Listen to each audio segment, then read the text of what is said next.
Today, we're learning how to create the film rolling transition, perfect for adding a retro cinematic touch to your edits. Let's get started.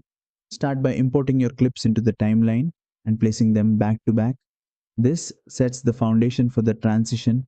Next, go to the effects library and search for film strip under video transitions. Once you find it, drag and drop it between your two clips. The transition is now applied. Let's customize it to match your style. Click on the transition and open the inspector panel on the top right. Adjust the color to give your film strip a unique tone that complements your footage.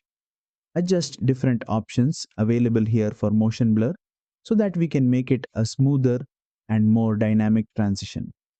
If you want to fine tune the duration, simply drag the edges of the transition on the timeline to make it longer or shorter. Play back your video to preview the effect. And that's it. You've created a vintage inspired film rolling transition in DaVinci Resolve.